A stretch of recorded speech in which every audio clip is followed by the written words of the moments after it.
under his reckless leadership is that costs aren't going down in America. They're going up. Inflation is going up. The stock market is going down. Consumer confidence is going down. And the retirement security of the American people is going down. This is not Liberation Day in America. It's Recession Day, because Donald Trump's reckless policies are driving us toward a painful recession. Here are some things that have happened. Gas prices down. Economic indicators are decent. Brand new jobs report shows that's much better than expected. And border crossings are down. And now Trump's mega spending bill looks like it's going to be passed by Republicans. How do you Democrats fight back with the wins that Trump can tout? Well, it depends on how you define wins, Sarah. Here are some... A deportation machine that will be unleashed on steroids by this one big ugly bill. We know that, in fact, is the case. That's not hyperbole. It's not a hypothetical. It's not hype. J.D. Vance told us the other day, don't worry about the cuts to Medicaid. Don't worry about the fact that this is the largest cut to Medicaid in American history. Don't worry about the fact that millions of Americans, more than 17 million Americans, will lose their health care, and many more will experience higher premiums, copays, and deductibles, whose life will measurably get worse as a result of this one big ugly bill. I just want to say something that many of us learned when we were children. We were taught, you know, it takes a lot longer to build a lie than to tell the simple truth.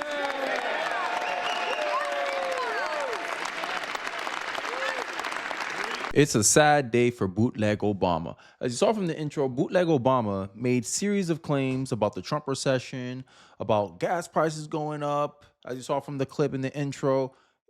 Before July 4th, before Independence Day, we'll be at an all-time low when it comes to gas prices. Not all-time low, I'm exaggerating, but lowest in 4 years. Lowest in 4 years. Wow. Life come at you fast, huh? And this breeds more into the unpopularity of the Democratic Party, because end of the day, a lot of the narratives at the Democratic Party, and this is why a lot of the times I say that the Democrats, the letter D means for deception. D for deceitful. The Democrats are deceitful, right? They put out narratives like Americans don't want to do jobs. Here's this article. Sorry, not this article. Here's the stat. Foreign-born workers plunged 350,000, while native-born workers soared 830,000 in a single month. Turns out Americans do want to do those jobs. The narratives from the left is that Americans don't want to go do farm work, agricultural work. Only immigrants want to do this work. This is why we need illegals. Trying to mask the fact that employers are using and abusing illegals to suppress wages to make it worth Americans doing these things. And then they're going to complain about the economy and talking about how the Medicare cuts is going to hurt the average American, when all we want is our taxpayer money to go to people who actually need these resources, not people who are capable of taking care of themselves but choose not to. And this is something that Democrats are having a hard time really fighting against.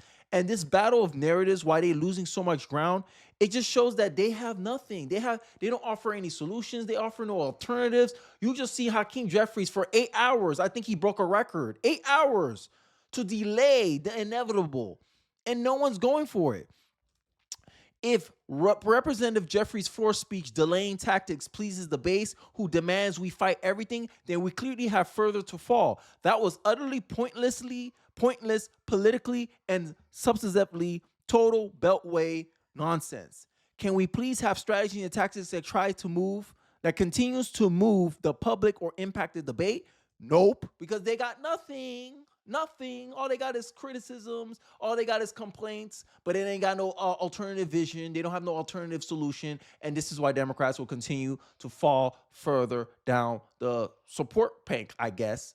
Let's check out this clip real quick, and then we'll go into more of Speaker Johnson's rebuttal, I guess, to Hakeem Jeffries. Well, I don't think these things are mutually exclusive. I think you can cut taxes or make the tax cuts permanent and add other tax cuts for working class Americans. I think you can do necessary welfare reform. I think you can invest in the southern border and border security, which this bill is doing.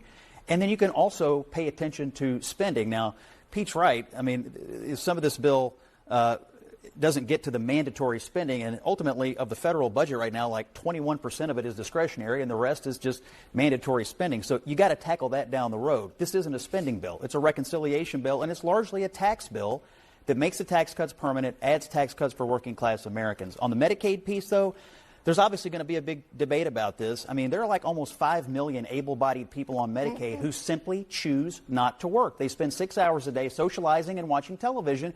And if you can't get off grandma's couch and work, I don't want to pay for your welfare. I don't know where you're getting those numbers from. CBO says there are 5 million Americans who are sitting on their couch watching television. Regardless, this kicked 17 that you just cited. This kicked 17 million people off of. False. That 17 million people the numbers that we have. Well, give me the numbers. I tell you what, the American people chose overwhelmingly. They chose the Republican Party. And the reason they did that, they didn't come hesitantly. They came with hopeful anticipation. You know why? Because this is not your father's Democratic Party, okay? Amen. They went so far, full speed, to the far left. And their radical, woke, progressive agenda, that nonsense that they tried to push on the people, was rejected by the people. Yeah. That's damn for sure. It ain't your father's Democratic Party. The last time my dad voted Democrat was for Barack Obama 2008. And Mike Johnson's statement rings true for me.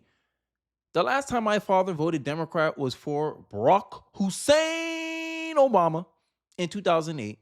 To 2012, I think my dad didn't vote 2012. He said he gave up on politics. He was disillusional about politics. And this is the kind of wisdom my father passed on to me. Don't trust Democrats. Democrats are all talk. And when you look at the situation, when you look at the party, that sentiment's been true. Shout out to my dad. Put me on game. Now, yes, Republicans, they got their issues too, but shoot, there's a lot more Republicans that's willing to work on behalf of the American people than Democrats. Democrats vote in lockstep on everything. Like imagine the bill, if the Democrats had controlled the House, the Democrat bill would already been passed because Democrats walk in lockstep. While in Republicans, we're debating about, hey, we're worried about the impact of this bill. We have substantive debates on the right. That's why I said there's no need to even just make Republicans run the entire country. Because there's so much political diversity in the Republican Party. It's like two parties in one. That's the Republican Party right now. Because they had to talk amongst each other to hash things out. While the left is like, oh, look at the Republicans, they're chaotic. Oh, they're scrambling to get votes. No, that's how democracy is supposed to be. It's supposed to be messy. But Democrats, all they want to do is obstruct. Obstructing, getting away with an agenda that the American people essentially set up the Republicans to have. And Democrats don't know how to play it. So they're going to go down with the ship and just resist. I want to play more of this speech directly after Hakeem Jeffries' pathetic attempt at, I don't know what the hell he was doing, but political theater. And some of the commentary from Johnson here, hey, I agree with it. Spot on. Let's listen more onto it, and then, as usual, I'll wrap up with my final thoughts. My friends and colleagues on both sides of the aisle, we've waited long enough. Some of us have literally been up for days now. But this day is a hugely important one in the history of our nation. We have a big job to finish, and that's why we're here on the week of July 4th, just a day before now, America's birthday. It was on that fateful day, as a Democrat leader acknowledged, that our founders pledged their lives and their sacred honor to this grand experiment in self-governance that we are now here to steward. It's an experiment that falls to us to guard and to protect it. We take that very seriously on this side of the aisle. And I don't think Democrats do. I mean, they put a guy who is damn near a pseudo-communist to lead one of the biggest cities in America, New York City, right? Communism is antithetical to America, the American spirit, the American culture. Yet Democrats in New York allowed a socialist to win the primary. This is the Democratic Party. Democratic Party has a bunch of supporters where only 36% of them are proud to be American. And that stat changes depending on who's president, depending if their party has power or don't. While Republicans, it just stay the same. It don't matter if Republicans in office or Democrats are in control of the government. Republicans are consistently proud to be Americans, while Democrats are only proud to be American at a large percentage when a Democratic president or a Democratic government has power. These are the kind of people that support the Democratic Party. And this is why I made that video that many people are fleeing that damn party. And black Democrats, I can't sit here and fix your mouth to tell me nothing. Y'all can't tell me nothing. Y'all the same people complaining about how y'all are used and abused by the Democratic Party, but you don't want to do nothing about it. And then when you run into a black person that thinks differently from you want to resort to name calling, right? You want to down talk. You want to give this elitist attitude. Oh, you're uneducated. Then educate me then. I haven't met a black Democrat yet that can educate me. Ridiculous. Now, it may sound cocky, but that's the reality, because all you're doing is just telling me, hey, you got to do these things because I said so. That's pretty much the end goal or the core of black Democrats' argument. Because you black, you got to do this. That makes no damn sense. You can't appeal to my own self-interest and why you should vote Democrat. You trying to condition my brain. You try to tell me that somehow I'm helpless and Democrats are the way to help me. Nah. I solve my own problems. I just need your government to help me solve my own problems or get out of my damn way. And every time I see Democrats put up policies, it gets in my way and then it helps me. And that's the reality. And sure, yeah, the bill's not a perfect bill, but no bill's perfect. But the trade-offs that it's giving me is worth it. Increased child credit, right? The tax cuts are permanent from 2017. That's helped me keep more money in my pocket to help my family. That's more resources I can manage to help my family. I don't need the government to do nothing for me. I can manage my own finances. I can plan my own life. But Democrats think you're incapable of doing any of that. And this is the elitism of the Democratic Party that push many people away from them, especially the working class. If you're a working class person, if you're a person that makes under $100,000 a year, you understand what I'm talking about when it comes from the snooty, snobby, elitist Democratic Party. That's their brand. That's your brand now, Democrat. Snooty, elitist, out of touch, ignorant of the struggles of everyday people. You think you know what's best for people, but you know nothing. You think you know how to run a country when you can't even run your cities, states that you have 100% control over. But you want to sit here and wag your fingers and lecture us about who we put in office. Call us sexist and racist because we didn't want to vote in an incompetent mixed biracial woman called Kamala Harris. When people give substantive critiques about her policies or about her approach, about how she communicates, you use the veneer of sexism and racism to cover up her lack of ability. And you're Pikachu, you're surprised that after she raised $1 billion, she lost the entire country and the popular vote. The first Democrat to do it in years. Way to make history, Kamala Harris. In just a few moments, we will remind the world why the American experiment still endures today and why its best days are still ahead of us. Yeah.